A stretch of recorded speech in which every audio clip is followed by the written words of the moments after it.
ஆன்மீகம் சுதந்திரமானது. ஆன்மா சுதந்திரமானது. இந்த ஆன்மா பாருங்க, நாம் மனத்தை கொண்டு பாருங்க உடலை இயக்குறார்.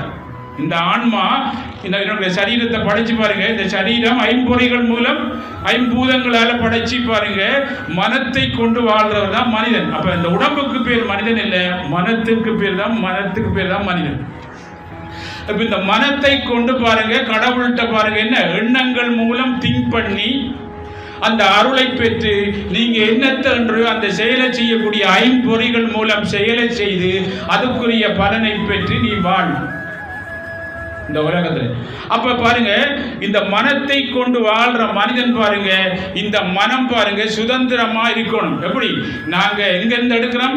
ஆன்மாவுலது. கடவுளுக்கு பேரு ஆன்மா. பாருங்க, கடவுள் எங்களுக்குள்ள பேர் ஆன்மா. அண்டத்தில் ஆதிசக்தியாகவும் புண்டத்தில் ஆத்மாவா இருக்க இந்த புண்டத்துக்குள்ள ஆன்மாவுக்கு பேர் தான் கடவுள். என்ன நாங்க சித்தத்திலே பாவத்தை கடந்து கண்டதால கடவுள் அப்படின்னு சொல்றோம். அப்ப அந்த எடுக்கிற ஆள் நீங்க தானே, அவர் சுதந்திரமான ஆள். கிருஷ்ணன் சொல்றான் பாருங்க, நான் ஆன்மா சுதந்திரமானவன்.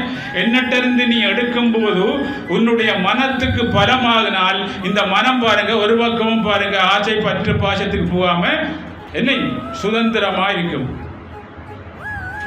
அப்ப ஆன்மீகம் என்பது சுதந்திரம். அதுதான் கடவுள் சொல்றார், நான் தூணுல துரும்புல எல்லாத்துலயும் இருக்கேன், மரம் செடி கொடி எல்லாத்துக்குள்ளேயும் இருக்கேன். எல்லாத்துக்கும் ஒரு குணங்கள் தன்மை பண்பு எல்லாம் இருக்கும்.